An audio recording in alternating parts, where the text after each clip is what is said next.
we got a problem, got a problem. Let's go.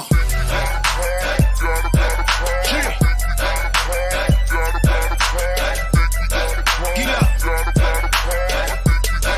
It's that club, baby.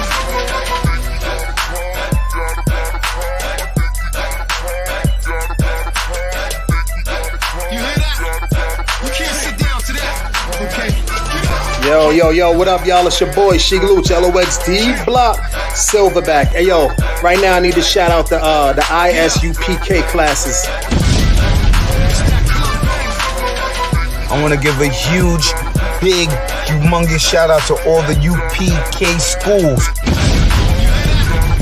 You can't sit down to that. Shout out to Black Watch, hosted by General Johanna. Bird, I need y'all to check out Cross the Line Radio as well, man. They've been open all week from 7 to 9. They ain't shut down because of the corona, the COVID and all that. They rockin' strong, you know what I mean? Think we got a problem, but really it ain't though. It's one of me and these bitches, I count about 3, 4. Think we got a problem, but homie just all talk. He ain't gon' pop a balloon with a pitchfork. Nah, think we got a problem in the club with this dog. Rude boys, dogs, ladies, everybody.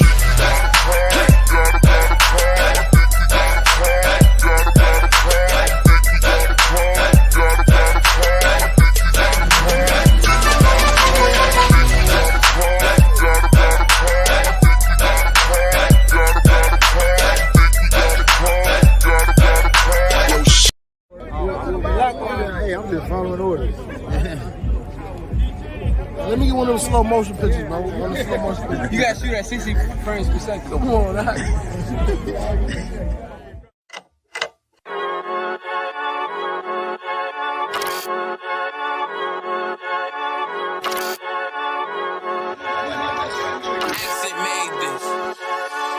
They say they wanna hit that raw shit.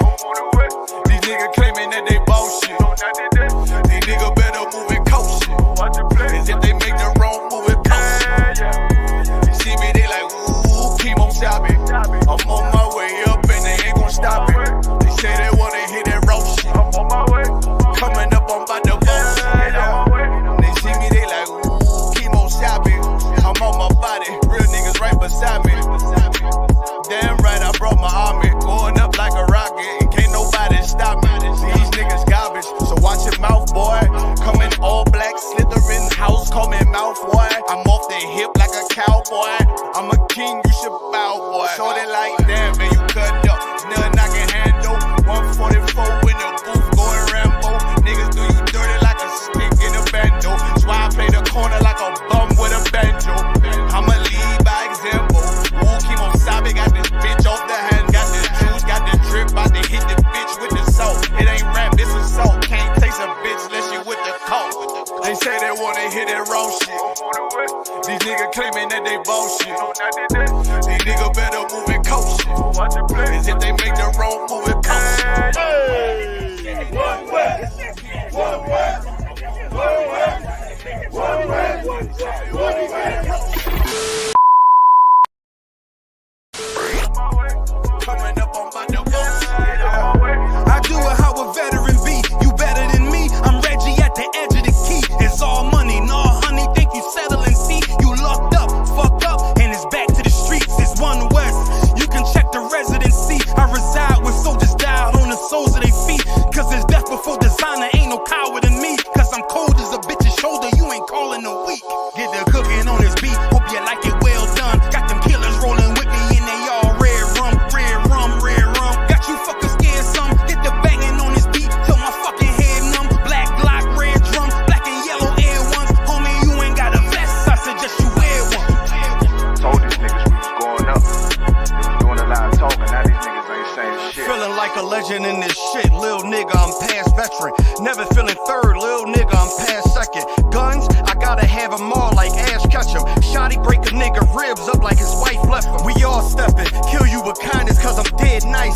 That 5'7" put you 6 feet, not talking height. That judge giving out 5, but you doing life. These hands are rude GPS. A mean right. That's mean right. We build different, you know the vibes. And we stamped it authentic, we notarized. I keep a 144 because I know a cod. Noah's Ark, you know I'm with animals. is when we flowin' by. We back again, no cap, when I'm with Cap again. Yeah, they say they want smoke until we matching them. Everything righteous, so you know when we get back at them, you get hit up with a K, but no acronym. They say they wanna hit that raw shit. These niggas claiming that they boss shit. These niggas better move and coach shit. Cause if they make the wrong move, it cost shit. You see me, they like, ooh, keep on shopping. I'm on my way up and they ain't gon' stop it. They say they wanna hit that raw shit. I'm on my way. Coming up on my divorce.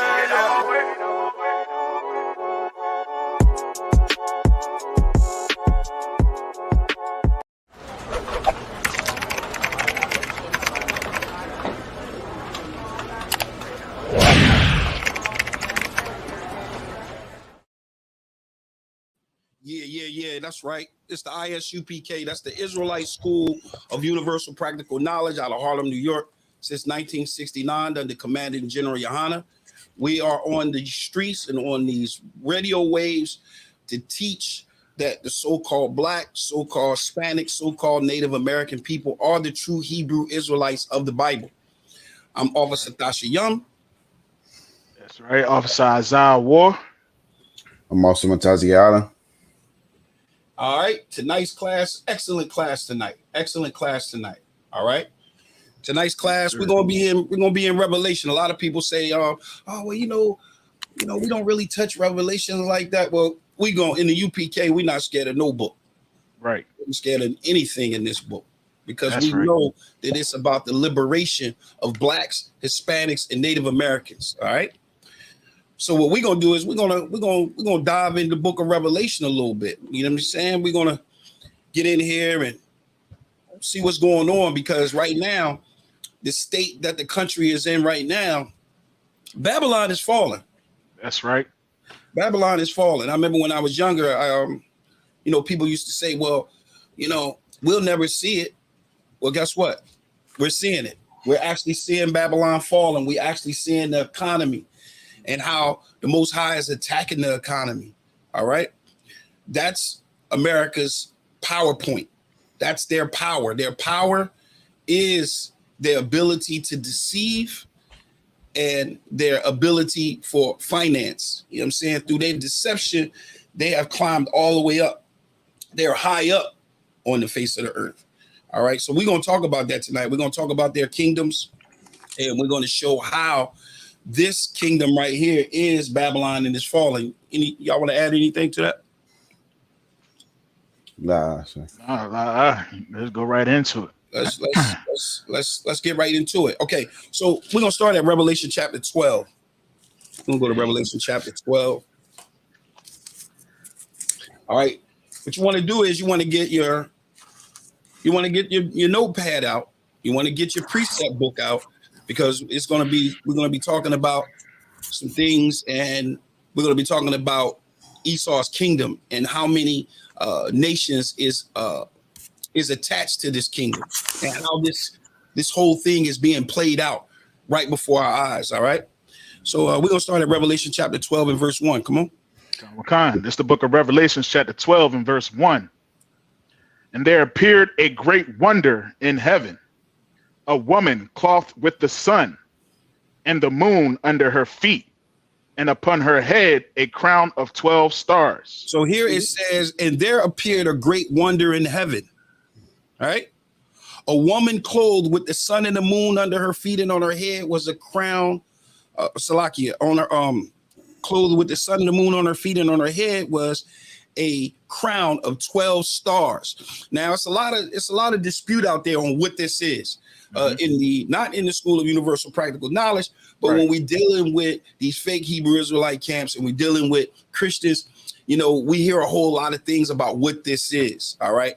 What this is, what possibly could this be? Well, the key here, I think the key word here is 12. 12 right there from the rip. I'll let you know that it's actually talking about the 12 tribes of Israel. What y'all say? Yeah, I mean, that's how I would see it. But just to be sure, just to show that we're on the right track, we're going to pull a precept on that. We're going to go to Genesis 37. We'll go to Genesis 37 and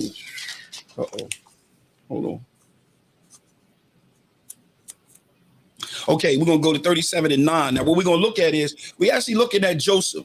Joseph, if you don't know, Joseph was the brother that was sold into Egypt, and while he was in Egypt, he interpreted dreams because he can interpret dreams. All right. So this is before Joseph actually went to Egypt. This is Salakia, before he was sold into slavery into Egypt. All right. This was before that. And he was having dreams. He was having visions. And he wanted to tell his brothers and his father about his dream. So what we want to pull out of this is we want to find out what we just read in Revelation chapter 12. Well, who is the 12 stars? Who is the sun and the moon? Right? So when we go to Genesis 37 and verse 9, we're going to start.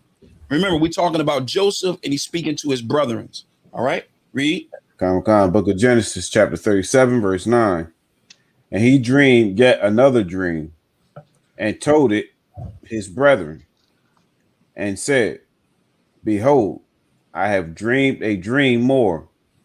And behold, the sun and the moon and the 11 stars made obeisance to me.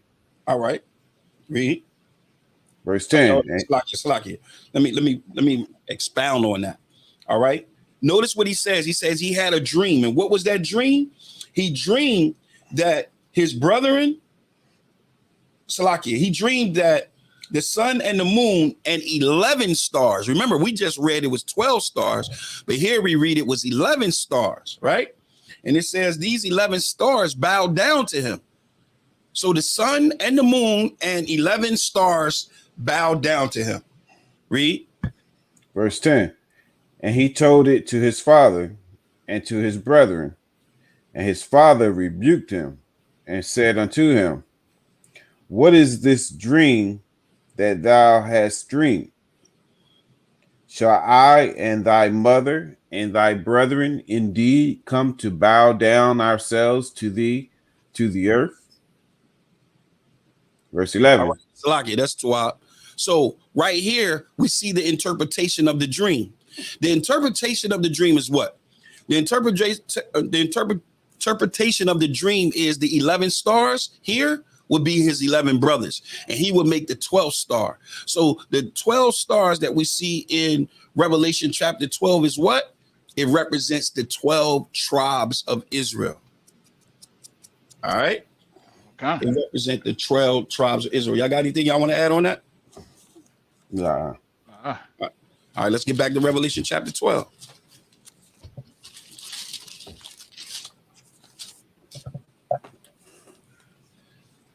All right.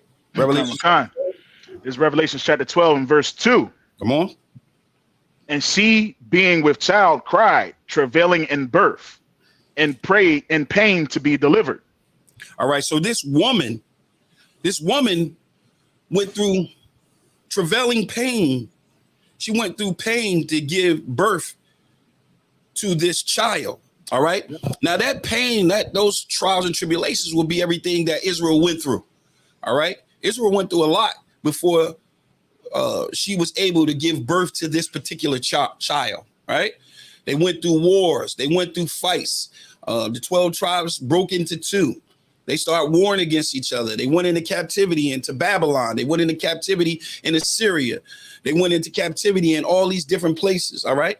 So before this child was born, they experienced so many tribulations. This is why the scriptures, when we read, it says the burden of the word of the Lord came unto Malachi or what have you. This is the reason why, is because it was a lot of things that went on before the birth of Yahushua.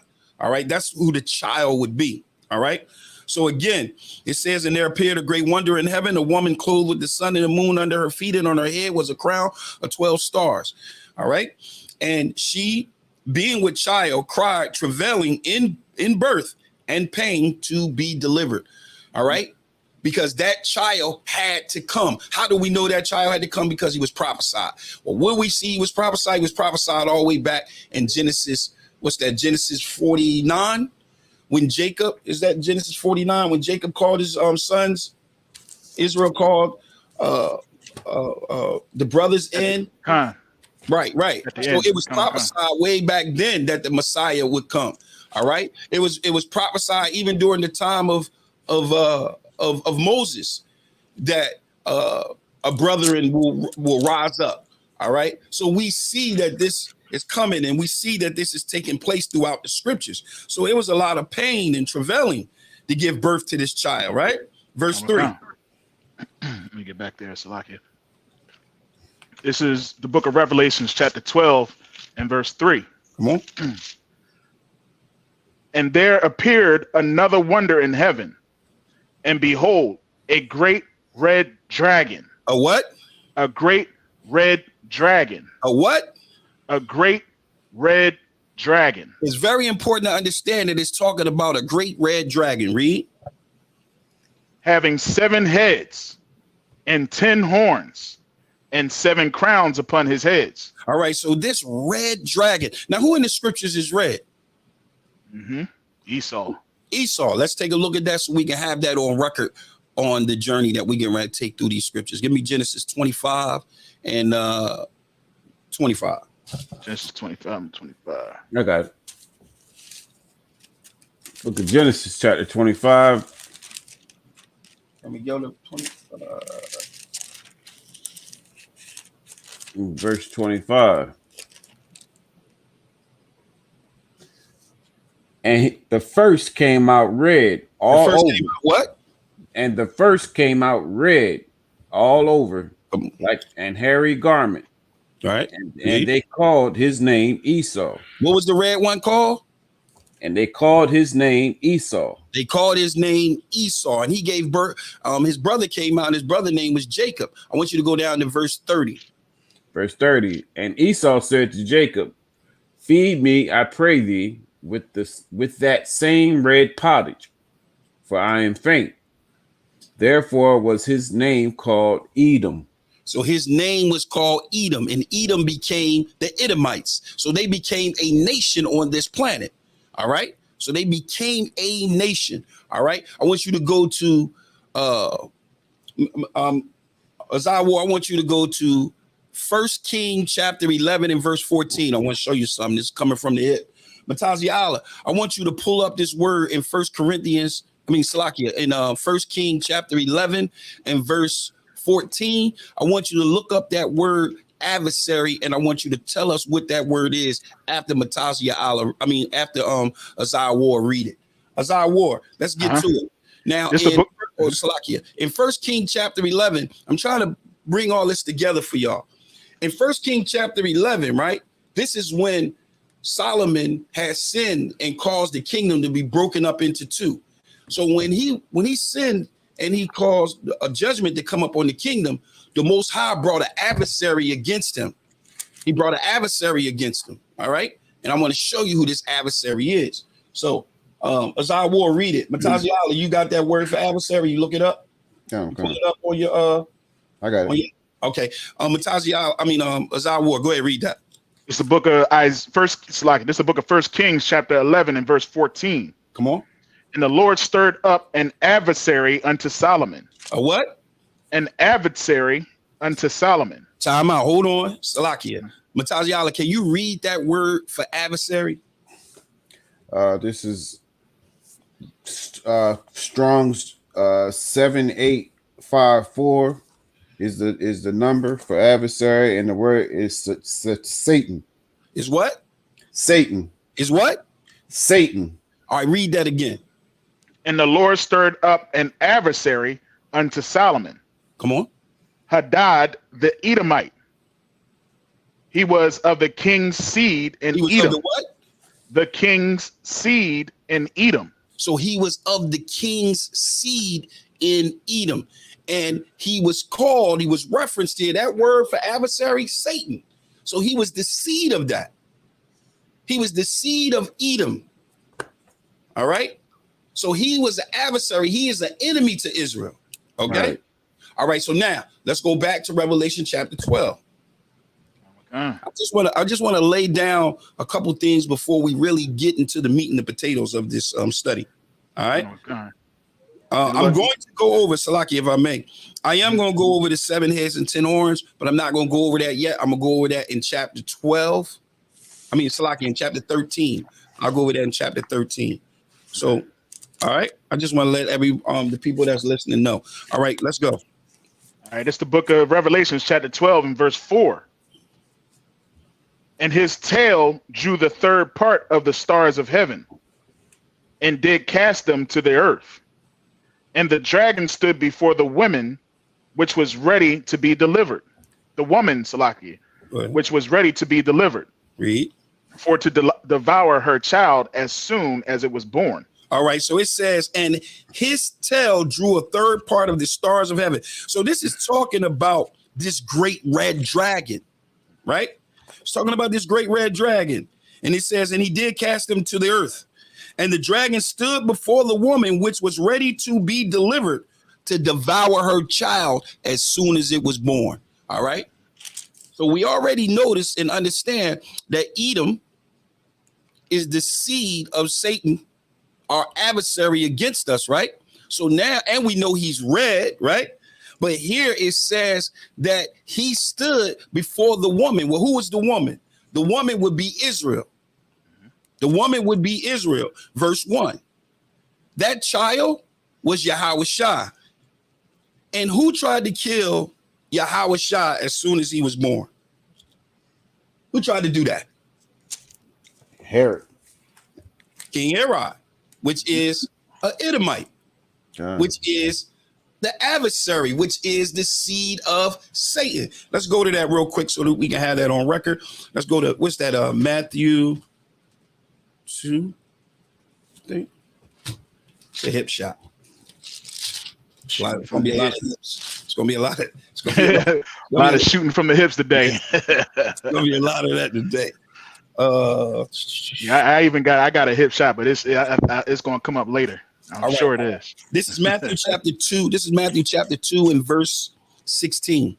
Book of Matthew chapter 2 verse 16. Then Herod, when he saw that he was mocked of the wise men, was exceeding wroth, and sent forth and slew all the children that were in Bethlehem and in all the coasts thereof, from 2 years old and under, according to the time which he had diligently inquired of the wise men. So who was he trying to kill? He was trying to kill the Messiah. He was trying to kill our king. All right. So now we see we got a clear picture. Now we see that the Edomites, this is who we call today the so-called white man. Because based on what we just read in Revelation chapter 12, the dragon stood there and was ready to devour the child as soon as the child was born, right? So I just wanted to bring that out. Now, what we're going to do is we're going to start in chapter 13 of Revelation. Just wanted to bring that out. So now we're going to go through Revelation chapter 13.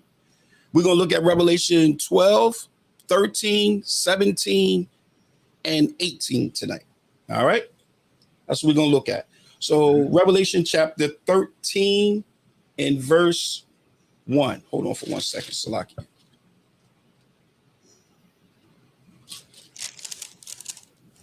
All right. God, let's get it. That's the book of Revelation, chapter 13 and verse 1. And I stood upon the sand of the sea and saw a beast rise up out of the sea, having 7 heads and 10 horns, and upon his horns 10 crowns, and upon his heads the name of blasphemy. The name of blasphemy. All right. So let's talk about it. Do anybody got the list of who the seven heads and the 10 horns are?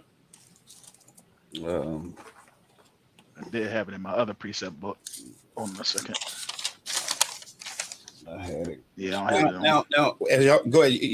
Y'all can take a look at it and see if y'all got it real quick.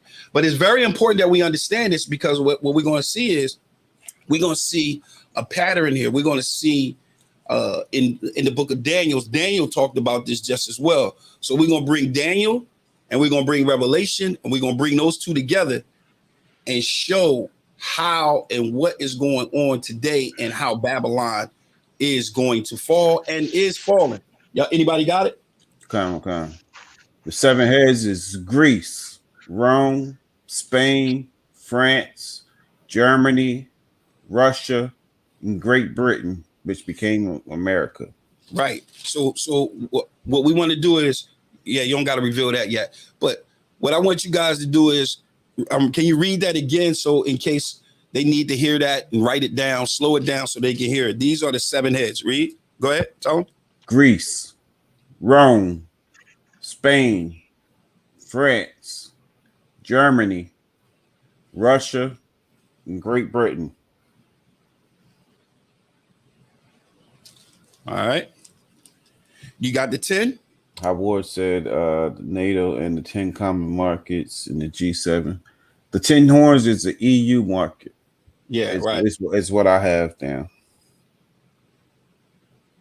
You want to? You got the names? I don't have the names. Not lie. What about you, Azawa? You got them? Oh, let me see something. I thought I had to grab it real quick. So it's very important to understand. So who we got? We got France. We got Italy.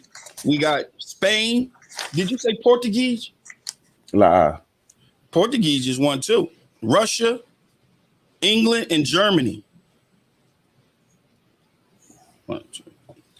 All right, this is what I got. I got Italy. I got France. I got Spain. Hold on, let me pull her up. Because it's important that we see this, because you're gonna get a chance to see exactly how they go together. Oh, it's been on my phone. You got Switzerland in there, Norway. Yeah. Hold on. Give me 1 sec. Let me get you. All right. So this is what. Okay, the 7 heads: Portugal, Italy, Spain, France, Germany, Russia, and England. I'm gonna say it again. I don't have them. All right, good. So, all right, I'm gonna say it again. Portugal. Am I saying that right? Portugal, Italy, Spain, France, Germany, Russia, and England. All right. And then we have the 10. We got the 10 is, hold on. Okay, the 10 is America, Scotland, England, Netherlands, Belgium, Denmark, what is that? Denmark. That's a sweet Switzerland. Oh, wait, man. Let me see something. Oh, you got a question in the chat. What's the question in the chat? Well, we bring it up here. Yeah, go ahead and look at that real quick. But we got to get into this. All right, Con. But we will get to that. All right, Con. Yeah, we'll get to it. But let's get into the study. But we will get back to that question before we end the night. All right. So we have the 7 and we got the 10. We got, did I give all 10? Luxembourg in Australia. All right. All right. So why is this important? This is important is because when we read Revelation chapter 13, right? Read it again from the top. Revelations chapter 13 and verse 1. And I stood upon the sand of the sea and saw a beast rise up out of the sea. The beast. All right. The beast. This is Esau. This is Esau. Go ahead, keep reading. Mataja Allah, give me that in give me the one for beast in Ecclesiastes. Ecclesiastes, what's that? 3 and 18, I think it is. Go ahead, keep reading. Having 7 heads and 10 horns, and upon his horns 10 crowns, and upon his heads the name of blasphemy. So upon his head is the name blasphemy. Blasphemy. All right, because the 10 and the 7 all blasphemy, all of it blasphemy. That means it's nothing good that can come out of that. There's nothing good that can come out of these nations. Nothing. All right. These nations was put here in this place, in this position to judge Israel. That's what they was here for, to judge Israel. You got that up for Beast? The book of Ecclesiastes, chapter 3, verse 18. I said in my heart concerning the estate of the sons of men, that God might manifest them, and that they might see that they themselves are beasts. They themselves are beasts. So we see that beasts in the scriptures can be a man. And this right here in Revelation 13 is talking about a man. It's talking about Esau, right? Having 7 heads and 10 horns. So these are his markets. These is his countries. This is what he is using to orchestrate what he's doing on this planet. All right. So let's go back to Revelation 13. I want someone to give me Revelation 7. So we're going to hold both spots. Revelation 13 and Daniel 7. Revelation 7 or Daniel 7? Daniel 7, Revelation 13. You want me just continue on Revelation 13? And Revelation chapter 13 and verse 2. And the beast which I saw was like unto a leopard, and his feet were as the feet of a bear, and his mouth as the mouth of a lion. And the dragon gave him his power and his seat and great authority. All right. So what's very important here is, one, there's a couple things here is very important, but where it says at the end of there, where it says, and the dragon gave him his power, who is the dragon? The dragon would be what we read, the great red dragon, which is in Revelation chapter 12. So that is the dragon that gave him the seat. How could this dragon give him this seat? Who gave this dragon the power to give him this seat? Y'all remember Yahushua was taken high up. He was taken high up by Satan, right? And he was told, what chapter? What's that? Matthew. I think chapter 4. Yeah, let's pull that up. Told you some hip shots.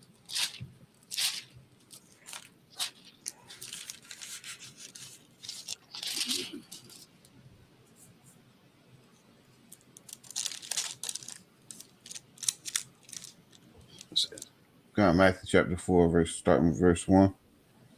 You ain't got to go that far down. We just want to go where it said where he wanted to give him the kingdom. Start at verse 1. You can start at verse 1. Verse 8. Book of Matthew chapter 4, verse 1. Then was Yahushua led up of the spirit into the wilderness to be tempted of the devil. By who? To be tempted of the devil. So Yahushua was going and he was being tempted of the devil, right? Go down to verse 5. Then the devil taketh him up into the holy city and setteth him on a pinnacle of the temple. So he took him all the way up on top of the temple, right? Read. And saith unto him, if thou be the Son of God, cast thyself down, for it is written, he shall give his angels charge concerning thee, and in their hands they shall bear thee up, lest at any time thou dash thy foot against a stone. Read. Yahushua saith unto him, it is written again, thou shalt not tempt the Lord thy God. All right, here he come. Read. Verse 8. Again, the devil taketh him up into an exceeding high mountain, and showeth him all the kingdoms of the world, and all the what? And showeth him all the kingdoms of the world, and the glory of them, and saith unto him, all these things will I give thee, if thou wilt. All these things will I give thee, if thou wilt fall down and worship me. So if you fall down and worship him, he'll give you all these things. Well, guess what? When we read Revelation chapter 13, it says, and the dragon gave him his power and his seat and his great authority. So the enemy, which is Satan, which is Esau, he had all of this. He had the power to do just that because the Most High had gave him these kingdoms. All right. So now let's go to, we got we got Daniel 7, right? Okay. All right, read that again on Revelation 13 and 2. Was that? Yeah, 2. Revelation 13 and 2. Read that again.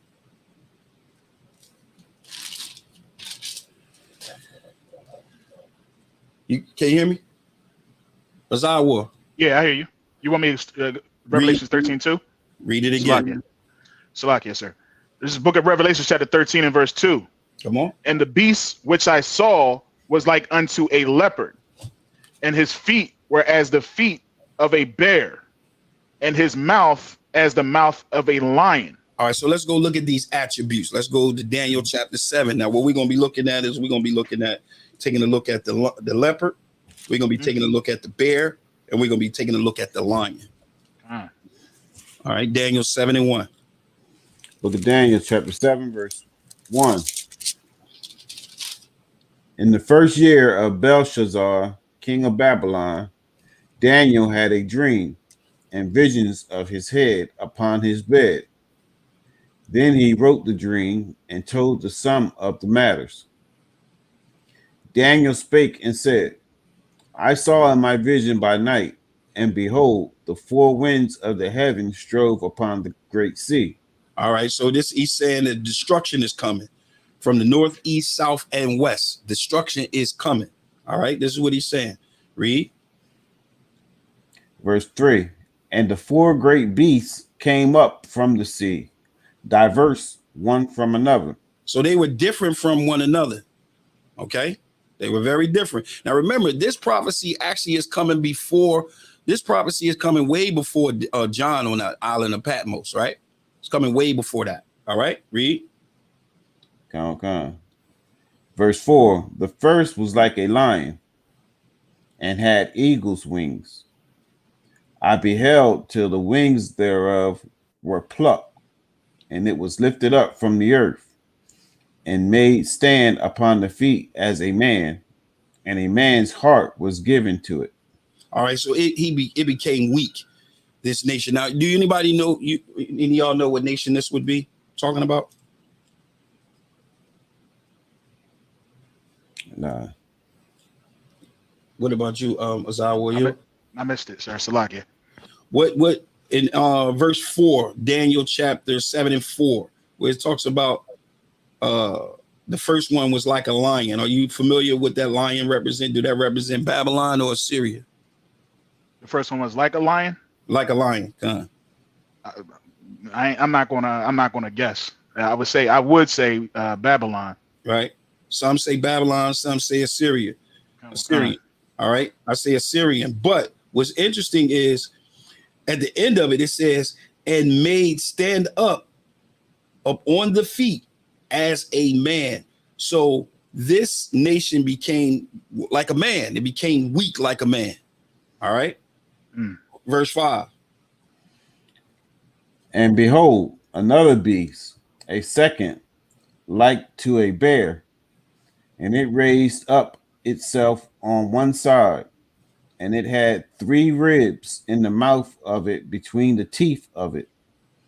And they said thus unto it, arise, devour much flesh. All right, so this would be who? This would be the Persians. This would be the Persians. Remember, you had the Persians and the Medes, and the Persians rose up over the Medes. That would be, we saw that in Daniel 8. We go to Daniel 8, verse 3. You want me to read it? Read. This is the book of Daniel, chapter 8 and verse 3. Then I lifted up mine eyes and saw, and behold, there stood before the river a ram which had 2 horns, and the 2 horns were high, but one was higher than the other, and the higher came up last. The one that came up last was Persia, right? That was Persia. To prove that, read verse 20. This book of Daniel, chapter 8 and verse 20. The ram which thou sawest having 2 horns, and the kings of Media, Salakia, are the kings of Media and Persia. All right, so it's Media and Persia. So verse 3, when it talks about the ram horn and the 2 horns, that was Persia and Media, and one of them rose up higher than the other one, that was Persia. So that would be Persia represent the bear in verse 5. All right, verse 5. So here we go, verse 6. Verse 6. After this I beheld, and lo, another like a leopard, which had upon the back of it 4 wings of a fowl. The beast had also 4 heads, and dominion was given to it. Now I know we know what this one is, right? This is your boy, Alexander the Great. Greece. This is Greece. This is Greek. Exactly. And it says and we know who the 4 wings the beast had also 4 heads. The 4 heads. Go ahead. The generals that came up after him. The generals that came up after him. All right. Now, this is where it gets nice at right here. Okay, read verse 6 and then go into verse 7. Read verse 6 again. Read verse 6 again. Book of Daniel, chapter 7, verse 6. After this I beheld, and lo, another like a leopard, which had upon the back of it 4 wings of a fowl. The beast had also 4 heads, and dominion was given to it. After this I saw in the night visions, and behold, a 4th beast, dreadful and terrible and strong exceedingly. Mm-hmm. And it had great iron teeth. It devoured and brake in pieces, and stamped the residue with the feet of it. And it was diverse from all the beasts that were before it. And it had 10 horns. So this one right here, now, first of all, it's tied into Revelation, but let's talk about this for a minute. Because it's saying that this one, this 4th beast, he was dreadful and terrible. Who could this be? Who could this 4th one be? He would look, if you really just think about the scriptures, what captivity came after the Greek captivity? The Romans. The Romans. So this represent the Romans, and we know they was terror. Mm-hmm. We know they like little boys. We know they brought all kinds of laws that was against us. Right. All right. They went all against the whatever the scripture said, they was totally against. And guess what? We was under their jurisdiction. Mm-hmm. We was under their jurisdiction. Dreadful, terrible. You know why? Because they killed Yahweh Shah. Yeah, kind of. Right. They was the tool. They were the instrument used to crucify our king.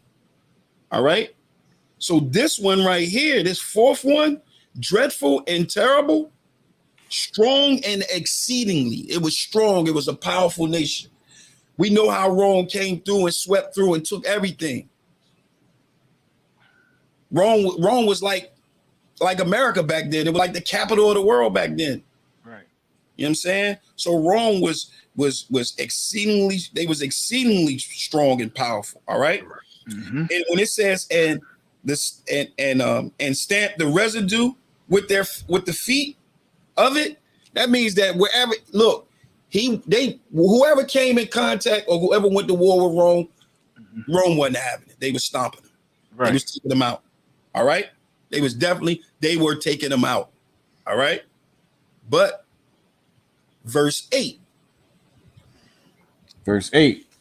I considered the horns, and behold, there came up among them another little horn, before whom there were 3 of the first horns plucked up by the roots.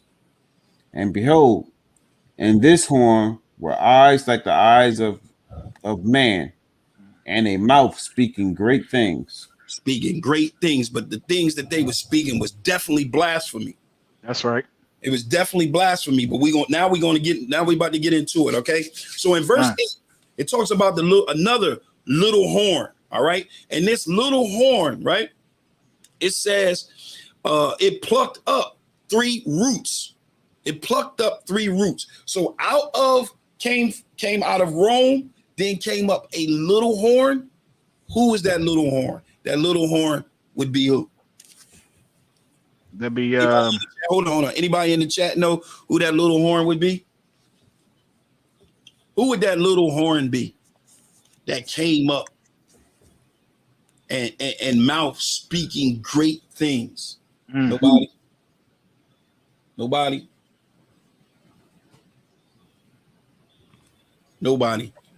That would be America. America would be the little horn. But one would say, well, why is America a little horn? America's a little horn is because notice what it says. It says, and I considered the horns, and behold, there came up among them another little horn. All right. This little horn, this is a new birth, like just being born. America it's a new nation. It's a new country. All right. It's a new kingdom that just sprung up. Right. And those three, the three that he plucked up would be Spain, would be England, and would be France. It would be the three countries that was over here. Salakia, that was over here colonizing. Because remember, Spain came first, right? You had Spain, you had France, and now you got this new birth rising up from a man by the name of Amerigo Vespucius. It's called America. It was a new nation, and when it sprung up, she sprung up speaking great things, saying everything that they can do, because Esau was high up. He was high up. So now we're about to see the process of all this. Let's look at the process of all this and see how this is going down in Revelation chapter 13. Now let's go back to 13. Okay. Verse 3. And I saw one of his hands as it were wounded to death. One of the what? One of his hands. I'm Salaki. One of his heads as it were wounded to death. As it was wounded to death. Read. And his deadly wound was healed. Come on. And all the world wondered after the beast. And the whole world wondered after this beast. So it says, and I saw one of the heads as if it was wounded. You know what head that was wounded? That's what we read in Daniel chapter 7 in verse 7. That fourth beast, that dreadful one, that Rome. Oh yeah, Rome. Rome was the one that had received a wound that was deadly. All right. A death wound, a death blow. All right. It says, and I saw one of the heads as if it was wounded to death. That began what? The Dark Ages. That was the fall of Rome. That was right here is the beginning of the Dark Ages when Rome went and fell. All right. Give me Malachi 1. I'll get it. And Azar War, get me Job 30.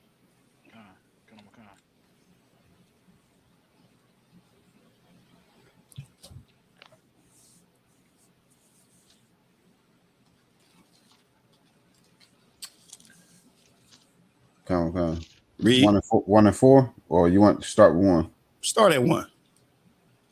The book of Malachi, chapter 1, verse 1. The burden of the word of the Lord to Israel by Malachi. I have loved you, saith the Lord. Yet ye say, wherein hast thou loved us? Was not Esau Jacob's brother, saith the Lord? And notice, Salakia. If you notice too, in verse 1, read verse 1 again, please. Salakia, Baba Kasha. The burden of the word of the Lord. The what? The burden of the word of the Lord to Israel by Malachi. The reason why I wanted him to read that again is because remember, we read in Revelation 12 and 1, there was a great wonder in heaven. A woman clothed the sun and the moon under her feet, and on her head was a crown of 12 stars. And she cried, travailing in pain to give birth to this child. So this is an example of what I was saying about how it wasn't an easy journey on this journey of bringing the Messiah actually being born on the planet. It wasn't an easy journey. Israel had been through a lot. They have been through captivities. They've been through judgments. They've been through fighting. They've been through wars. They've been through so many things. So it's important to understand that just as well. Go ahead, back to Malachi. Come on. Verse 3. And I hated Esau and laid his mountains and his heritage waste for the dragons of the wilderness. Stop. Now I want you to go to Job 30. We're going to come back to that. All so right. He says, read that again, Mataziala. Come. And I hated Esau and laid his mountains and his heritage waste for the dragons of the wilderness. All right. So let's see when Esau was when Esau got chased back up into them caves. All right. Remember, when he came, he lived in Mount Seir, right? Came out. But guess what? He was chased back in. And we about to read about when he was chased back in, because some people was telling me, well, how can you say that Esau is the so-called white man? You can't show me where he went into the caves. Well, we can show you he lived in the caves, but now we're going to show you that we chased him in the caves. Job 30:1, read. That's the book of Job, chapter 30 and verse 1. But now they that are younger than I have me in derision, whose fathers I would have disdained to have set with the dogs of my flock. Okay, so when it says, but now they are they that are younger than I, that younger, it means that they that are least than I. All right. Now they that are least than I mock me. Now they're mocking him. And Job says, whose fathers I would not even let sit outside with my dogs. I wouldn't let my dogs sit next to them and eat. Wouldn't have no dealings with these people. This nation, this nation that's least than I. Read verse 2. Yea, wherein might the strength of their hands profit me, in whom old age was perished. So they lost their strength. They were no good, no help for Job at all. They couldn't be no help for him. Everything dealing with them had perished. Read. For want and famine, they were solitary, fleeing into the wilderness. In former time, desolate and waste. Read that again. For want and famine, they were solitary, fleeing into the wilderness. In former time, desolate and waste. So they went through poverty, they hunger, and they was isolated. So they was in poverty, they was in hunger, they was isolated, right? So it says, and they fleeing into the wilderness in former time, desolate and waste. Verse 4. Who cut up mallows by the bushes and juniper roots for their meat. So what did they do? They for food, they ate plants, they ate bushes, and they ate tree stumps, tree roots. That's what they eat. These people, whoever these people are, that's what they eat. Read. They were driven forth from among men. They was what? They were driven forth from among men. Read. They cried after them as after a thief. So they was banished, forced. When it says, and they were driven, they was banished. They was forced out from among men. And they cried, they shouted after them as if they were thieves. Read. To dwell in the cliffs of the valleys. Do what? To dwell in the cliffs of the valleys. Read verse 5 and verse 6 again so they can understand what we're saying here. They were driven forth from among men. They cried after them as after a thief, to dwell in the cliffs of the valleys, in caves of the earth, and in the rocks. Read. Among the bushes they brayed.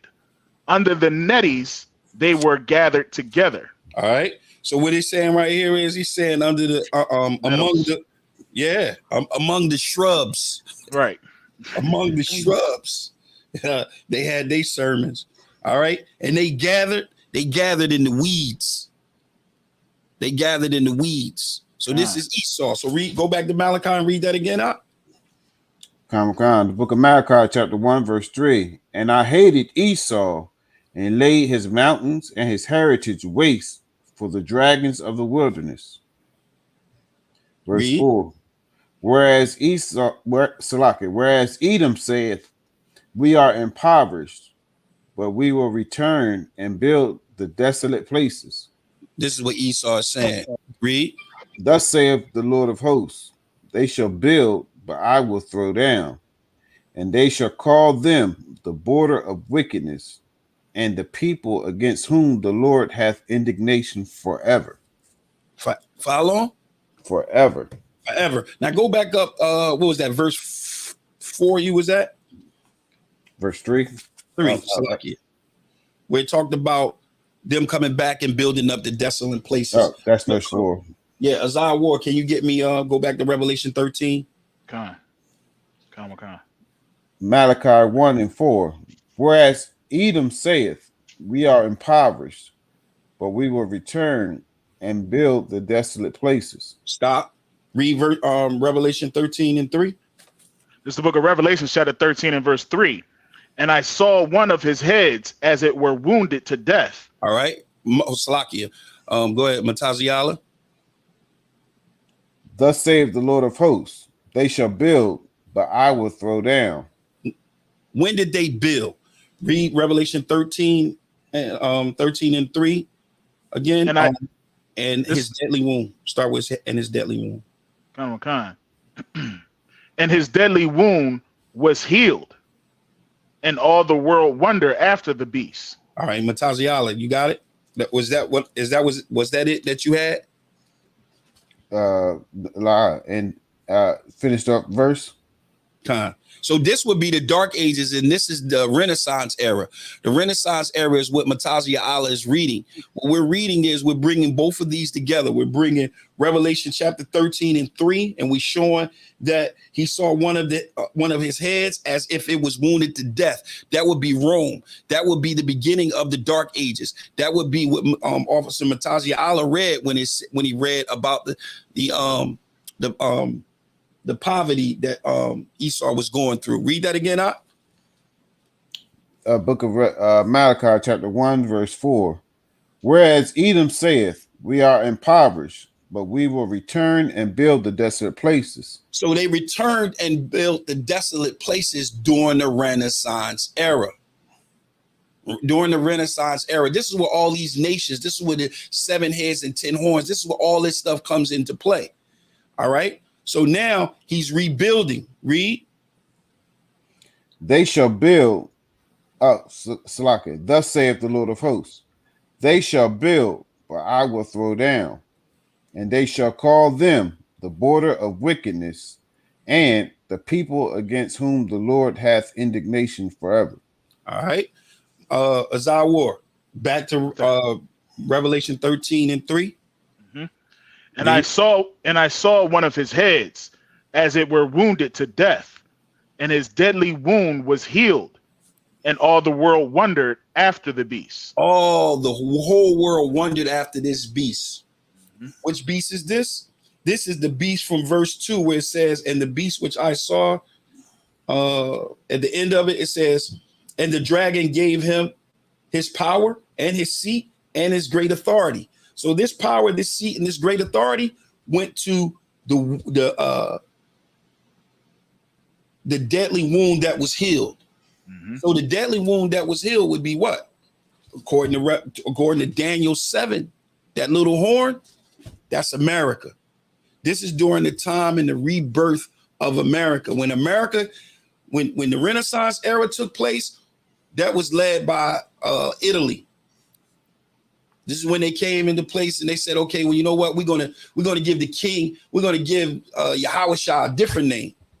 And we're gonna change the book. We're gonna change this Bible. We're not gonna have 80 books in it. It's gonna only have 66 books in it. We're gonna go through some things on why they took it out just as well. All right.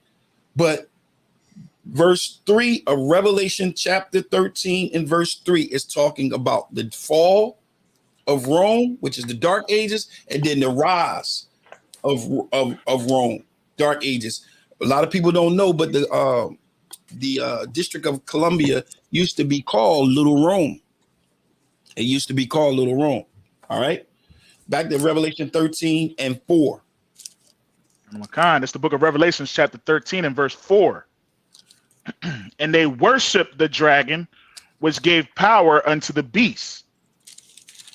And they worshiped the beast, saying, who is like unto the beast? Who is able to make war with him? Why are they saying that? Why are they saying that? Who is able to make war with the beast? Who is like the beast? And everybody followed after the beast. Everybody followed after the beast. Who is all everybody following after the beast? No? Let's go to All Revelation. the nations. All the nations. Let's go to Revelation 17 just to give them a shot. A little injection so they can see. Hold up. Revelation 17. Sorry, one. Con. It's the book of Revelation, chapter 17. Hold on.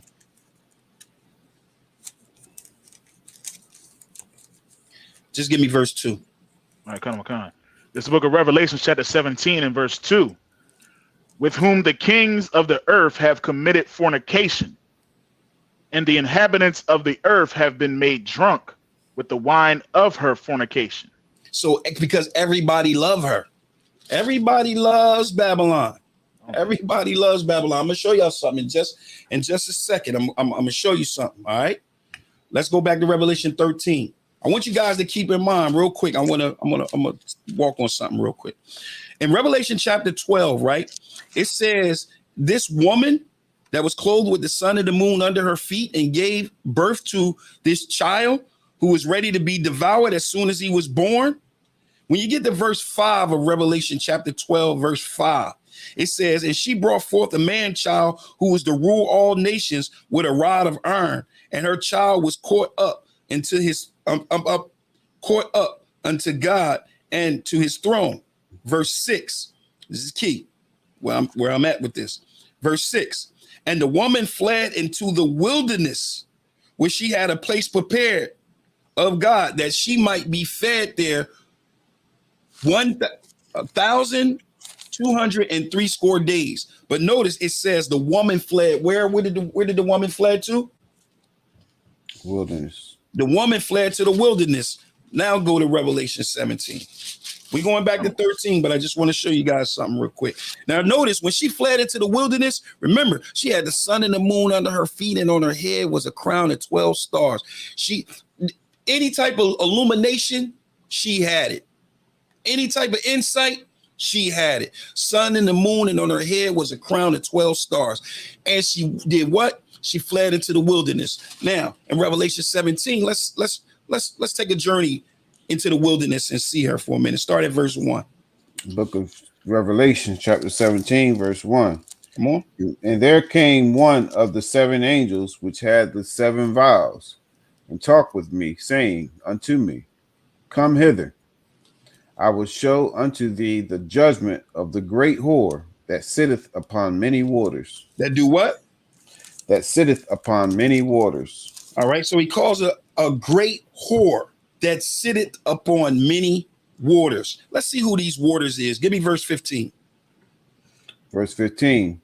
And he saith unto me, the waters which thou sawest, where the whore sitteth, are peoples and multitudes and nations and tongues. So this whore, right, that sitteth upon many waters, she was over many people, a multitude of people, a multitude of nations, a multitude of tongues. Go back to 17 and 2 now. Verse 2. With whom the kings of the earth have committed fornication, and the inhabitants of the earth have been made drunk with the wine of her fornication. Come on. Verse 3. So he carried me away in the spirit into the wilderness. Into the where? Into the wilderness. Oh, Salakia, hold on. Remember, Revelation 12 and 6 says, and the woman fled into the where? The wilderness. The wilderness. So this is, remember, And that woman was clothed with the sun and the moon under her feet, and on her head was a crown of 12 stars. So now John, led by the Spirit, is being taken back into where by the Spirit? Into where? The wilderness. Go ahead, read. And I saw a woman sit upon a scarlet colored beast. Hold up, stop. In Revelation chapter 12, it don't say that she was sitting on a scarlet colored beast. Actually, in Revelation chapter 12, the woman, the child, and the dragon was all separate. If you look at Revelation chapter 12, right, and you look at verse 1, it's the woman. You look at verse 2, it's the child. You look at verse 3, it's the great red dragon. They were all separate. They wasn't together. When the woman fled into the wilderness, she fled into the wilderness. Remember, she had the sun and the moon under her feet, and on her head was a crown of 12 stars. Now he says, he take me into the Spirit, into the wilderness, and I saw the woman doing what? Sit upon a scarlet colored beast, full of names of blasphemy, having 7 heads and 10 horns. Now we see that the woman in Revelation 12 and the beast, now they together. Now they together. It's a group thing. We together now. We in a relationship. And this is the problem that we having with our people, being in a relationship with this nation, being in a relationship with these kingdoms. All right. So now, like I said, we go into the wilderness, and now the woman is sitting on the scarlet colored beast, full of names, having blasphemy, 7 heads and 10 horns. Verse 4. And the woman was arrayed in purple and scarlet color, and decked with gold and precious stones and pearls, having a golden cup in her hand, full of abominations and filthiness of her fornication. Read. And upon her forehead was a name written, Mystery Babylon the Great, the mother of harlots and the abominations of the earth. All right, let's go back to Revelation 13. So we see that this woman fled into the wilderness. She was separate from the beast, and now her and the beast is together. All right, we see in Revelation 13 that same beast from Revelation 12 gave its power and its seat and authority to this last beast that we see in Revelation 13. We see that in this beast, this beast received the power from the dragon, and this beast had a wound that was healed. This wound that was healed and brought forth was America. Was America. All right. And then we see in verse 4 of 13, Revelation 13 and 4, it says, and they worship the dragon, which gave power unto the beast. And they worship the beast, saying, who is like the beast, who is able to make war with him? Well, why would they say that? Why would they say, who can make war with him? Is he nice? Is he nice in the war game? Is he crazy with it? Let's see who's crazy with it. Let's see who got the gift of battle. Let's go to it. Revelation of Genesis, what's that, 27? Genesis 27. Now this is when dealing with Esau again, dealing with the progenitor of the king that we saw in 1 King 11, the seed of Esau, and dealing with the progenitor of King Herod. Here we see Esau begging for a blessing. And when he was begging for a blessing, his father said, I don't have a blessing to give you, but I tell you what, I will give you something. I will give you something. So this is Esau begging, and this is what his father gave him. And this is the reason why they said, who can make war with him? Start at verse 38. 38, Khan. This is the book of Genesis, chapter 27 and verse 38. And Esau said unto his father, hast thou but one blessing, my father? Bless me even me also, O my father. And Esau lifted up his voice and wept. All right, so this is Esau begging for that blessing. Just give me one. Just give me one, please, Dad. Just give me one, right? And he was crying. So listen to what Isaac said. Go ahead. And Isaac his father answered and said unto him, Behold, thy dwelling shall be the fatness of the earth. So they're going to live good. They're going to live off the fatness of the earth. Esau is going to live good. He's going to live in the best places. That's right. I mean, the best high risers, the best everything. You know, he like to go up high, like them caves and mountains like to go up high. Go ahead. Oh God. And of the dew of heaven from above. Come on. And by thy sword shalt thou live. Read that again. And by thy sword shalt thou live. And by thy sword. Esau is gifted with the sword. He's gifted with killing. We all know he's gifted with killing. Like, where has Esau gone where he didn't kill almost everybody, take their identity and their land? Right. It's like Esau will come, take your stuff and say, all right, now I'm gonna sell you some land and water.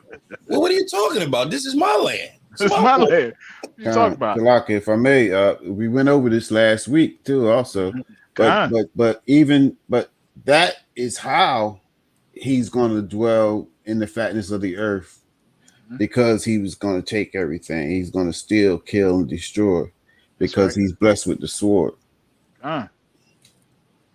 Yeah, Khan. So this is the reason why in Revelation, go back. Anything else in that? Khan. It's more on that.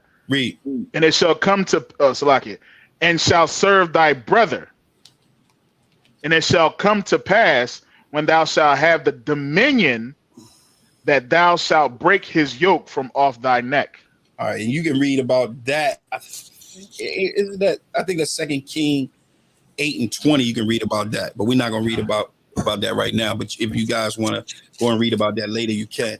Let's go back to Revelation 13.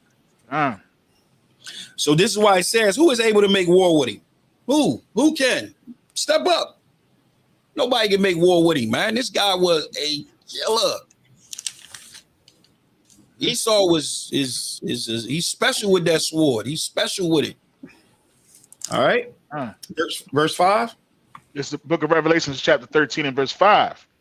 And there was given unto him a mouth speaking great things and blasphemies, and power was given unto him to continue 42 months. All right. So what do he mean by when he says, and there was given unto him a mouth speaking great things and blasphemy? How can you speak? It's a script. What's that scripture? Daniel 7:25. Daniel 7:25. So he's saying that they're going to speak great things. So the speaking that they're going to do is their policies. All right. Because this is on a big scale. This is not on a low scale. This is on a planet scale. Right. So here's the mouthpiece that he was given to speak these great things was his media, his policies, his laws, his statutes, his commandments, right? But they came out as blasphemy. What does Daniel 7:25 say? Book of Daniel, chapter 7, verse 25. And he shall speak great words against the Most High, and shall wear out the saints of the Most High. Shall do what?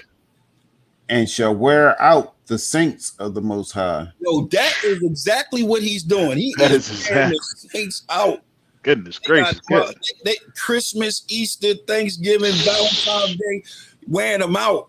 Salaga, if I may, he definitely, and he putting them around the times when we supposed to be keeping our high holy days. You know what I'm saying? Like wearing this out. No, don't celebrate. Don't celebrate Hanukkah. Celebrate Thanksgiving. Right. Don't celebrate Christmas. Don't celebrate Passover. Celebrate Easter. Right. Don't celebrate Feast of Purim. Celebrate Valentine's Day. Right. You know what's heavy too? Wearing us out, man. Wearing us out, talking about God loves everybody. That's not in these scriptures. Right. God. Yeah, it sound great. It sound good, but it's blasphemy. That's right. It's blasphemy. To say the Most High loves any other nation besides Israel sounds good. Sounds great, but it's blasphemy. It's blasphemy. That's what it is. It's blasphemy. All right. Okay. Verse 6. Salaki, You got I got this more on that. Go ahead. Salaki. And think to change times and laws, and they shall be given into his hand until a time and times and the dividing of times. That right there is so heavy because that's what we deal with. Times and laws, especially the laws. Because look, listen, you got people that say he done away with the laws. We don't have no more laws. We don't have to follow the laws no more. We got people that say, well, you can follow some of the laws, but you won't follow that marriage law. That one is different. So right there, he's making you think that times and laws has changed. So if you believe that any of the laws in the Old Testament under the Mosaic law, if you believe any of those laws has changed, you're falling under that Antichrist. You're falling under the enemy because the enemy is doing this. Read that again, Daniel 7:25. And he shall speak great words against the Most High, and shall wear out the saints of the Most High, and think to change times and laws, and they shall be given into his hand until a time and times and the dividing of time. All right, so now it says times, and the dividing of times, right? Go back to Revelation 13:5. And I want to get all of this out. It's the book of Revelations, chapter 13 and verse 5. And there was given unto him a mouth speaking great things and blasphemies. And power was given unto him to continue 42 months. All right. So he was given those great speaking words. Keep read. Verse 7. Give me 7. You want to drop down to 7? Drop down to 7. Come on. Verse 7. And it was given unto him to make war with the saints. Stop. Didn't he just read that he's going to wear out the saints? He's going to wear them out. Why? Because he's been given permission. He's been given permission. He has been given authority to do exactly what he's doing. If you go back and you read sidebars, Lakia, I really want to get through with this, but if you go back, go to Judges 3. You can kind of like get a pattern and see how the Most High does things. All right. You see how he does things and how we should perform, how we should carry on, how we should behave, what we should do. We see all of these things throughout the scriptures. And here's an example of what's going on. So now remember, in Revelation, we're around all of these nations, and all of these nations is controlled by Esau, right? Why are we around all these nations? Why do the Most High got all these nations around us? Let us show you why. You got it? Book of Judges, chapter 3, verse 1. Read. Now these are the nations which the Lord left to prove Israel by them. Read that again. Now these are the nations which the Lord left to prove Israel by them, even as many of Israel as had not known all the wars of Canaan. All right, so he's saying that the nations are around us to test us. That's what these nations are around us for. To test us. Test us. And you got all of this. You got America. You got all England, Spain, France, Britain. But you got all these places. They are around us to do what? To test us. Drop down to verse 4. And they were to prove Israel by them, to know whether they would hearken unto the commandments of the Lord, which he had commanded. Salakia, this is the reason why. Are you going to hearken unto the words of the Most High, or are you going to hearken unto the words of America? Are you going to hearken unto the words of the Most High, or are you going to hearken unto the words of England or Britain or Spain or France or one of them? What are you going to do? Right. This right here is showing you why all of these nations are around. People like to ask, well, why did he make these other nations? What are the purpose for? To test you, to prove you, to see if you're worthy of those crowns. Are you worthy of your seat? That's why. Let's go back to Revelation 13.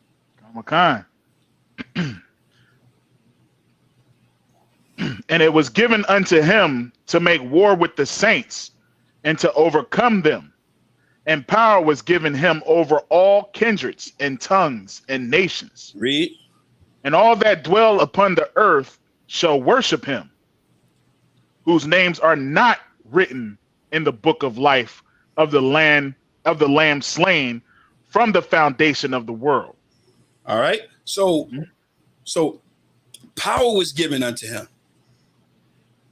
This power that was given unto him, this power was given unto him to go inside of our temples and do all these fake signs and lying wonders. And look, it gets to the point that we get so caught up in the show that we start to believe it. Right. We start to accept it. We start to accept it to be true. This is the test. This is to see if you gonna hearken unto the commandments of the Most High, or you gonna hearken unto the blasphemy. God loves everybody. Which one you gonna hearken unto? That's the question that you should ask yourself. Which one are you going to hearken unto? Which one? All right. Give me 2 Thessalonians chapter 2. You know that's my favorite. Give me verse 2 Thessalonians 2. Yeah, you know that's my thing right there. Give me verse 2 and verse 9. Verse 9. Oh, sorry, 9. This is the book of 2 Thessalonians chapter 2 and verse 9. Come on. Even him whose coming is after the working of Satan with all power and signs and lying wonders. Read it again. Even him whose coming is after the working of Satan with all power and signs and lying wonders. And remember, in Revelation 13 and 7, it says, and power was given him over all kindreds, tongues, and nations. All right, read. And with all deceivableness of unrighteousness in them that perish, because they receive not the love of the truth, that they might be saved. And for this cause God shall send them strong delusions, that they should believe a lie. So understand, the Most High is saying he's going to send those strong delusions that they may believe a lie. So when you go back to Revelation 13 and 7, and it talks about, and power was given him over all kindreds and tongues and nations, those powers that was given to him, he was able to do signs and lying wonders. He was able to do these things. Oh, he gonna do some other stuff too. He's something else. He's something else. Verse, where we at? Verse 11. 8. Verse. I mean, Salakia, verse 11. No, we're not at verse 11. We're at verse 8. In chapter 2. I mean, in 2 Thessalonians. Revelation 13. Oh, you want me to go back to Revelation? Salakia. All right, Salakia. Revelations chapter 13 and verse 8. Come on. And all that, huh? I was saying if you wanted me to get it, see you clean your throat. Oh yeah, I got it. Okay. Got it. And all that dwell upon the earth shall worship him, whose names are not written in the book of life of the Lamb slain from the foundation of the world. Read. If any man have an ear, let him hear. Come on. He that leadeth into captivity shall go into captivity. He that killeth with the sword must be killed with the sword. Here is the patience and the faith of the saints. So you know what we're gonna do first. Can you hear me? That's a home run hitter right there, man. Good night. Can you hear me? Salak. Yeah, Kana Makan. Hold on. All right. Can you hear us? I can hear you. Okay, so now this is heavy right here. So we're gonna look at this. So it says, he that was led, who went into captivity? Who went into slavery? You know who went into slavery? Go give me Joel chapter 3. We ain't gonna do Deuteronomy 28. We're gonna go to Joel. Joel 3. That's right. you got it, sir? I get it. Go ahead. Yeah, we're gonna start at verse 1. The book of Joel, chapter 3, verse 1. For behold, in those days And in that time, when I shall bring again the captivity of Judah and Jerusalem, I will also gather all nations and bring them down into the valley of Jehoshaphat, and will plead with them there for my people and for my heritage Israel, whom they have scattered among the nations and parted my land. What did they do?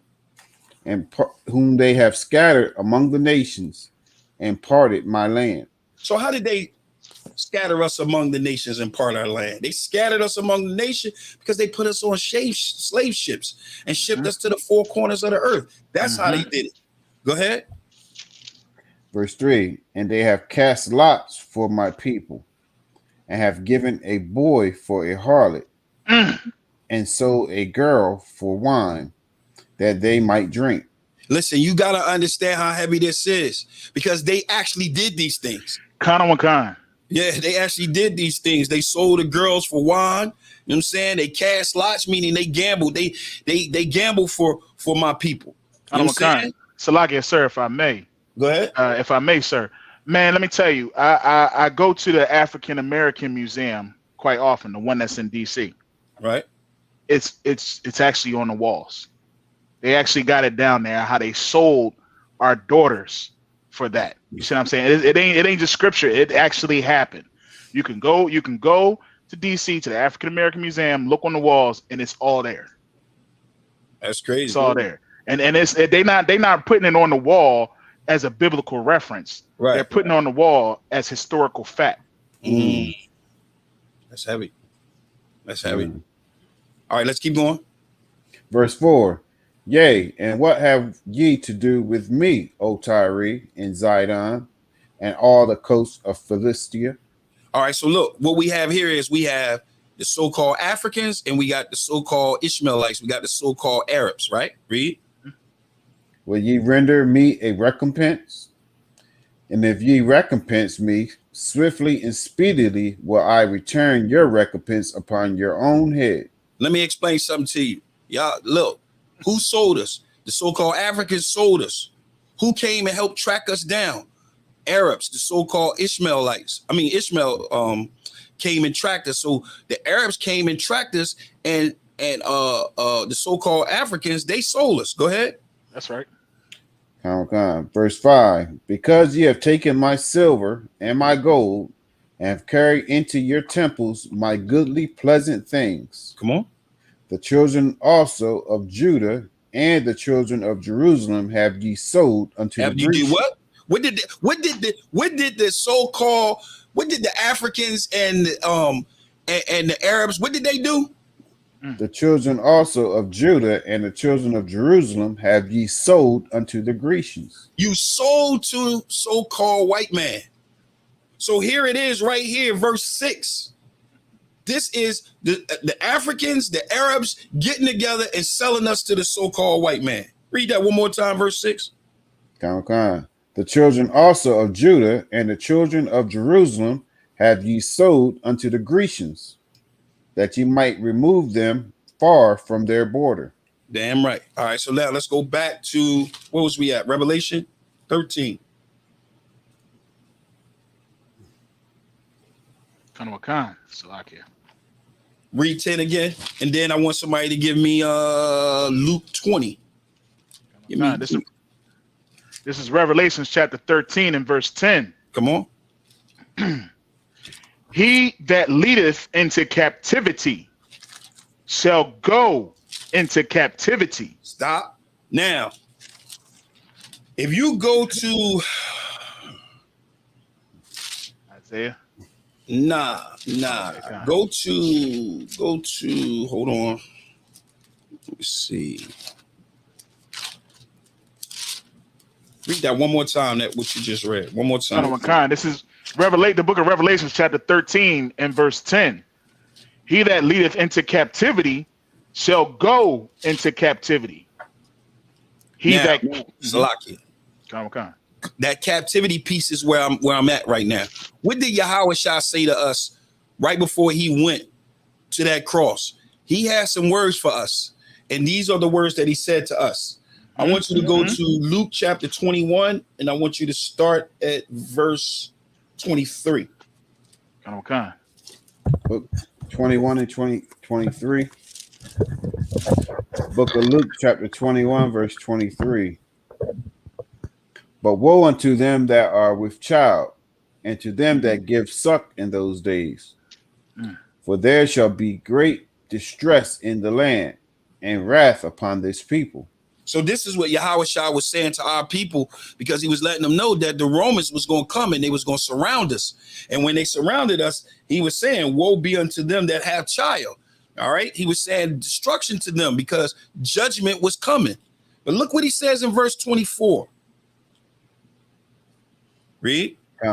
And they shall fall by the edge of the sword, and shall be led away captive into all nations. No, into some nations. Into all nations. Come on. And Jerusalem shall be trodden down of the Gentiles, until the times of the Gentiles be fulfilled. To the times of the Gentiles be fulfilled. So go back. So Yahushua said we had to go into captivity. All right. Moses talked about we had to go into captivity. Joel talked about we happen to go into captivity. I want one more for this captivity piece. Give me Isaiah 14 and 3. I'm there. I'm right there. Let's get it. This is the book of Isaiah, chapter 14 and verse 3. And it shall come to pass in the day that the Lord shall give thee rest from thy sorrow, come on, and from thy fear, and from the hard bondage wherein thou must made to serve. Come on. That thou shalt take up this proverb against the king of Babylon, and say, how have you? Salaki, let me start further up. Kana Makan. This is the book of Isaiah, chapter 14 and verse 2. Salaki, you want me to start at 1, or is you too wide at 2? You can start at 1. All right, Kana Makan. This is the book of Isaiah, chapter 14 and verse 1. For the Lord will have mercy on Jacob, and will yet choose Israel, and set them in their own land. And the strangers shall be joined with them, and they shall cleave to the house of Jacob. And the people shall take them and bring them to their place, and the house of Israel shall possess them in the land of the Lord for servants and handmaids, and they shall take them captives, whose captives they were. Now go back to Revelation 13 and 10. Kana Makan. There's the book of Revelation, chapter 14 and verse, 13 and verse 10. He that leadeth into captivity shall go into captivity. He that killeth with the sword must be killed with the sword. Here is the patience and the faith of the saints. Go back to Isaiah 14. Matazi Allah, can you give me where I tell you to go? Isaiah 14. Kana Makan. I'm at Isaiah 14. Go ahead. That's why. Go ahead. Read. Kana Makan. And the people shall take them and bring them to their place, and the house of Israel shall possess them in the land of the Lord for servants and handmaids, and they shall take them captives, whose captives they were. Now, I want you to go and look at that same chapter, Isaiah 14. I want you to look at verse 21. No.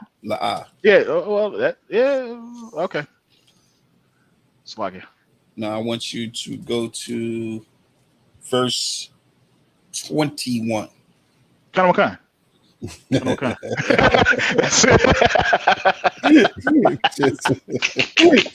just go.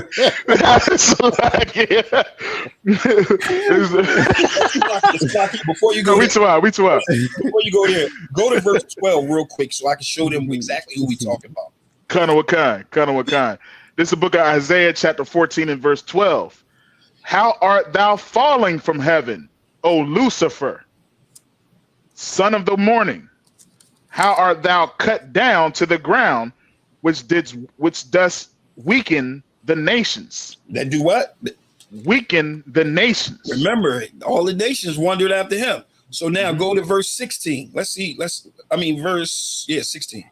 Kanawakan. They that see thee shall narrowly look upon thee. Salakia, stop. So he's saying they talking about Lucifer, talking about Satan, the devil, and they're saying they that see thee, see Satan, shall narrowly look upon thee. Read. Kanawakan. And consider thee, saying, is this the man Is this the man that made the earth to tremble, that did shake kingdoms? Verse 21. Kanamakan. Prepare slaughter for his children. I like Salagia, sir. I got some emphasis on that. Salagia, sir. Prepare slaughter for his children, for the iniquity of their fathers. Damn right. That they do not rise, nor possess the land, nor fill the face of the world with cities. All right, let's go back to Revelation. Yeah, that's slaughter. You Revelation right, 13. man. I'm waiting on that day. Got a new one, and it keeps going out. All right, there it is. This is Revelation chapter 10. I mean, chapter 13 and verse 10. He that leadeth into captivity shall go into captivity. He that killeth with the sword must be killed with the sword. Here is the patience and the faith of the saints. One more. This is what I wanted you to get. Officer Mataziala, get me Psalms 50 and 5 to show who the saints are, because it says, here is the patience and the faith of the saints. This is what we should be patient for. Right. And this is what we have faith in. We have faith in this, and we have patience in this. What? That he that led it into captivity shall go into captivity.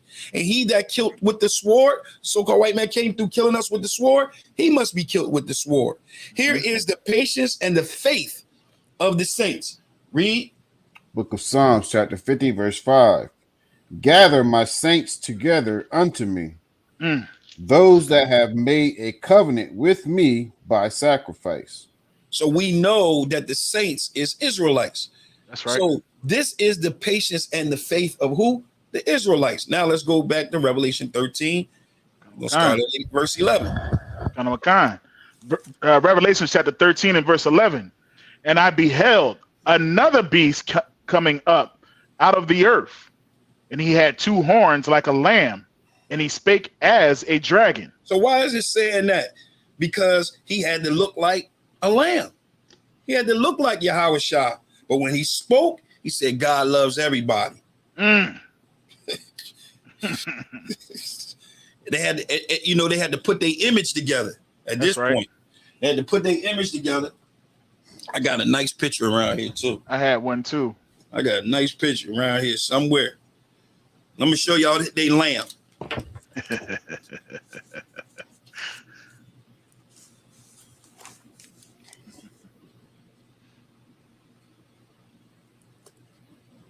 They had it up on Good Times. Yeah, right. Don't you take down my white Jesus. Right. Hey, yo, you funny as hell. Prepare slaughter. Prepare slaughter, god dog it. Yeah, look at that dude. Look at that dude. Go. That's him. That's old Caesar Bozil. All right, so look, we ain't gonna have time to finish the rest. We got to do it. Oh man, week. Yeah. All right. Yeah. So, if y'all got anything to add, y'all can go ahead and add it. If not, I'm gonna pass the class over to Officer Azar War. You got time to answer the one question from the sister, or we want to get to that another time? No, she might not be here next week. We should answer. We should answer that, right? If we look, we got about 20 minutes. It was pretty simple. Let me go back up to it. It was she says Shalom. Well, Dashiyam's not in here yet. I'm gonna wait till he get back in. We actually did Officer Katazai is the man for this whole breakdown. But we gonna get to that question real quick. We got about a good 15 minutes, if you can, Baba Kasha. Sister had asked. She said, "I don't see how the Hispanics would still be a part of the lost tribes anymore, since most of the people over in Mexico is mostly of European descent." All right. So how do you come to that conclusion that they mostly are European descent? I'm trying to figure out how she came to that conclusion. Remember, you are the seed of your father. So if we lie with Esau, I just hate to say that. It just sounds so. Yeah, I know. But like I ain't gonna hurt this. Like this ain't the first time I heard this. I even heard this about some of the black folks. You know what I mean? They go on that whole thing about Thomas Jefferson. Like, oh well, like they raped us out. Yeah, he raped us out, and he just cleared us all the way out. Now, understand, one man cleared out a whole nation, huh? Cleared out a whole nation, exactly. Like, understand, we know that some people that might look like us and all this, because it doesn't matter what color you are. It's not about color. It's about the seed of being of your father. Right. Like Bob Marley, for example. You know what I mean? Bob Marley would be considered an Edomite because his father was an Edomite. What's the one all the brothers love? Brother love talking about Tracy Ross, Diana Ross's daughter. Yeah, because she got a big old rum shaker. But guess what? Her father was an Edomite. Esau, yes. You know what I mean? Hey, how about Barack Obama? You know what I'm saying? Barack Obama is not an Israelite. You know what I'm saying? He's not a real black. They would never put a real black man in office. Don't you ever hear that joke? Chris Rock even said it back in the day. You'll never see a real nigga in the office. You know what I'm saying? You know what I mean? Look at Kamala Harris. You know what I mean? She's East Indian. Right. So, like, just because, you know what I mean, the color doesn't really matter. You know what I mean? And I think a lot of times that they base it off of the land and say that, because that person lives in this land, that they're not, an Israelite. But you are the seed of your father. You know what I mean? So if you do your lineage and you find out that your father is a Mexican, a so-called Issacharite, you know what I mean, then that's what he is. Of Negro descent. Of Negro descent. That's right. That's damn right. So, you know what I mean? No, our Mexican brothers, you know what I mean, they are definitely of the tribe of Issachar. And you have some over there that are Esau, but we don't get into all that. We're gonna let Yahweh Shah separate the wheat and tare. Right. That's right. That's right. So I do understand, and I heard that question before too, but we didn't get all raped out. Like they didn't come and just completely get rid of us. Matter of fact, we had to be preserved because of the covenant. That's right. What's that? Jeremiah 31 and 35. 31, yeah. Come on. Let me get that real quick. Yeah, that's a good question, but this is the answer, and just understand that we didn't get all wiped out. Our people is there, and your nationality is not based on color. Colorism started here in America on this side of the planet, but prior to that, it was just based on your nation or your tribe. All right, go ahead, read that. It's the book of Jeremiah, chapter 31 and verse 35. Thus saith the Lord, which giveth the sun for a light by day, and the ordinances of the moon and of the stars for a light by night, which divideth the sea when the waves thereof roar. The Lord of hosts is his name. All right. What's that? That was Salaki. That was Jeremiah 31 and 35. All right. She said, okay. So if I were to find out that I'm white, oh, Lord be with you. Then what? Yeah. Then what? Lord be with you. You Esau. Hold on. This covenant just isn't for you. That's all it is. But we don't go about with endless genealogies. So if you happen to know that that on your father's side that your father is a Edomite, then that's your answer. But if you don't know, then you go. Yeah, who is your what was your father? That's right. Maybe may I ask what's her name? Diana Del Real. Who is your father? Esau? Was he an Edomite or was he Hispanic? Negro.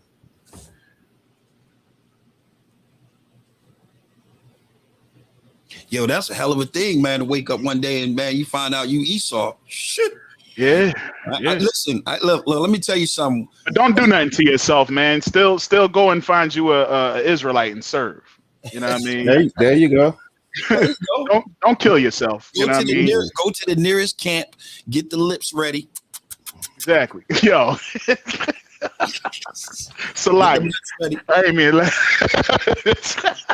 No, I didn't meant to laugh. That's funny. You said Mexican. Mexican. Oh, you too wild, sis. Yeah, but what was his father? Yeah, like what was your father, sis? What was your father? Was your father a Mexican? Is he a so-called? And we say so-called. The reason why we say so-called Afro Mexican. Was he a Mexican? Yeah, was he a Mexican? There you go. She put Mexican, so that's what you are, sis. You from the tribe of Issachar. You know what I mean? So go ahead and keep these laws. Now, if you got a problem with keeping these laws, and if it's so hard for you to keep these laws, or when we talk about how, you know what I mean, there's some people that's over there, and we talking about how our oppressor is, and you got a problem with that, and it just don't sit right with you, then it's a possibility. You know what I mean? But the fact of the matter is, your duty in this life is to keep these laws, statutes, commandments, and you go find you another Issacharite, and you go find you another Judite, and you go find another Levite, whoever from the tribe of Israel, and you marry them. Simple and plain. Right. And let me say this too. You know, a lot of times, you know, our people really don't understand what we're talking about when we say we are black. We are Negro descent. Mm-hmm. All right. You saying that your family said that y'all was white, or you saying that y'all was white because y'all got white people in your family, white women? Yeah. A lot of people got white people. Salagia, sir. You got nothing. So, because you know, I'm gonna tell you, man. Like this was a concern even of mine because of my light skin. You see what I'm saying? But then I did my lineage on my father, and we blackety black. Right. You know what I'm saying? Like it got blacker and blacker the further I went down. You know what I'm saying? And then, you know what I mean, a lot of my tone actually comes from my mother's side, who actually has a lot of Gadites. We don't realize how strong the mother gene is. You see what I'm saying? So you could be light, bright, close to white, but the fact of the matter is, if your father is a so-called Mexican, is a so-called black man, and that's what it is. So if your father is telling you, oh, you know, we may be white, that's because we never really had this truth. We never really had this understanding until One West. Right. You see what I'm saying? One West is the one who actually brought it out, and we fully understood that you are the seed of your father. So you check, you if you want, you don't go for no DNA. You know what I mean? Because back in the day, we didn't have DNA. Back in the day, you know what they had? They had old school Bibles, and they used to put the lineage in the front. You see what I'm saying? My grandfather was this, and he was the daughter of this, and blah, blah, blah. Well, guess what? That's exactly what they did in the Bible. He begat this, and he begat that. Right. You see what I'm saying? And it was always of the seed of your father. So you look. If your father is a black man, is a Hispanic man, and your grandfather before them was Hispanic man, whatever have you, then guess what? That's what you are. Now, if you wanna, you know, worry yourself and think that you got white, I mean, that's understandable. But if you can't, it's understandable. But keep the law, statutes, and commandments. Worry about that, because that's a hard thing to do, especially in this. After we just bought out what we just bought out today, that's a hard thing to do, man. Yeah, con. I see it. Yeah, she's going in. Yeah. She said, like for the natives, they have. Hold on. They have white in their tribe. I don't even know what that means. What, they got white paper? Yo, stop. They got white. No, I'm just messing with you. No, don't worry about it. All because of the women. That's right there. All because of the women, sis. All because of the women. What you should do is find a school nearest you, whatever state you in. Find a school nearest you, and we'll know. We'll find out. That's it. Where you at, Diana? That's a very good question. Where you at? Where are you?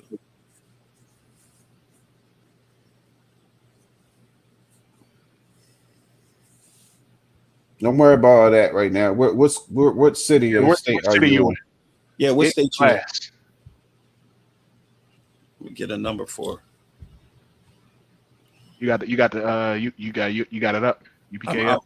Yeah, waiting to see what state she in, and I'll put it She up. can just go to isupk.com, look it up. Absolutely. Wherever you at, we in online. that city, sis. Wherever you at, we are definitely in that city, in that state. Find a school near you and get your butt in class. Right. Yep. That's all you And need if you- to do. Get in And class. if you sitting in class and you in there wiggling and squirming and you can't sit still because they coming after you, they coming after that. You in Alaska? Most High in Christ. Most High in Christ. We might be out in Alaska too. Don't slip. We all over the place. Yeah. You know what I'm saying? But definitely check us out. Keep watching the classes, sis. You know There what I you mean? go.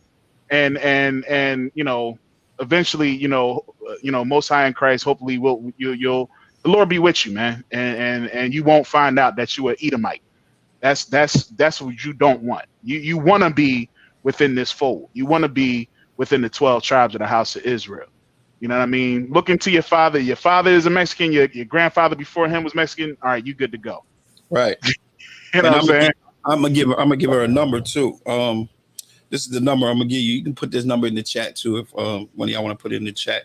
It's 347-474-8525. That's ISUBK Alaska. 3-4. Why is it not letting me type? What the heck is going on? And you also have a Can you type Mataziala? What is it? 347. It's I'll say you can type, can't you? Can you type in there? Oh man. Say it again. 347 474-8525. Yep. We right there in Alaska. He just gave you the number, sis. Yes, we are up here. You're like, no, you ain't. We, Yep. Yes, we we are are. everywhere. You be surprised. UPK is everywhere, and it is the home of the truth. So you know, I mean, get with that number. Get with the brothers. You know what I mean. If you're unable to get with them, continue to watch. Continue to watch us. Watch ISU. Watch Black Watchers is about to come on in about 4 minutes. You know what I mean, and just continue to listen and continue to ask your questions. You know what I mean? This is the one place we ain't like the Christian church where you ask a question and we just ignore it. You know what I mean? We're going to get to the bottom of it. You see what I'm saying? So, you know, ask away. And, you know, like I said, Most High in Christ, you be right along with us. So there's that number. That's ISUBK Alaska. All right. So I'm going to turn the class over to whoever. I thought you said 347-474. Did I say three? Hold up. Did I? You did say 347. Yep, it is 347 Salakia. I put it up there though. 347-474-8525, right? Yep. All right. All right. She said most deaf. There we go. And we always here, you know, Monday through Friday. I'm glad you chimed in on us and was able to check us out. You know, we always here. So feel free to always chime in and ask your questions. You know, and we're not going to sit here and act like, you know, we know everything. If something that we don't know, we definitely going to ask our elders. You know what I'm saying? So this is like I said, this is the home of the truth. Yeah, and do me a favor, if you can, log back in and let us know, you know, how everything happened and you know what happened when you contacted the brother, and I'll reach out to the brother too to make sure that everything is good and see if you contacted him. And if not, you know, just log back in. We here on Mondays and Wednesdays just as well. All right. We have class every day. Every day we have class. Except on Fridays. We do have class, but that's in person. But you can go on Facebook and catch a class at any time. But I just want to make sure that we follow up on Diana. Absolutely. Anyway, right? Absolutely. Diana. All right. You in here, sis. Don't even worry about it, man. We just gonna go ahead. You just go ahead and work on keeping those law, statutes, commandments, man. That's all. That's all. I mean, that's the most important, man. You know what I mean? Brotherhood and sisterhood is a weapon. All right. So ISUPK security announcements. Rule for new brothers and sisters. When a new brother or sister comes into the school, they are off limits for 6 months. They are to be saluted only. They are here to learn and shed themselves of the world. If they need transportation, the teacher will arrange it. After 6 months, if a brother or sister has an interest in a particular person, they are to seek counsel from the heads. Tithes, which is a commandment. Numbers 18:21, Malachi 3:8-10. Ma'ashara, which means 10th in Hebrew. 10% of every penny of any increase the Lord gives you. Priest fund, free will offering for priests, not mandatory. Whatever amount you would like to give. Upcoming holy convocation. We had the Feast of Purim. It's a, man, I can't wait for that. I ain't gonna hold you, man. I'm looking forward to the Feast of Purim. We're gonna be talking about the book of Esther, the story of Esther. That's on February 14th and 15th. All Akim and Aquafium is to be in attendance. Bring that food, bring that good stuff. I'm gonna make sure my red bring them beans. Make sure you get the beans, baby. Officer Design Wine loves so much, you know what I'm saying? So I'm gonna make sure to get them beans and get some good food up in there. We're gonna have a good old time with the Akim Aquafium, you know what I mean? But make sure everybody is in attendance. If anyone wants to be a trooper in the school, start wearing all black boots, shirt, pants, headband, and scarf. And with that, we give one courtesy salute to the brethren. Yahweh Hashem, Yahweh. All right, and we also give one courtesy salute to the sisters. Yahweh Shamar. All right, and with that, Shalom Israel. Shalom Israel. Shalom.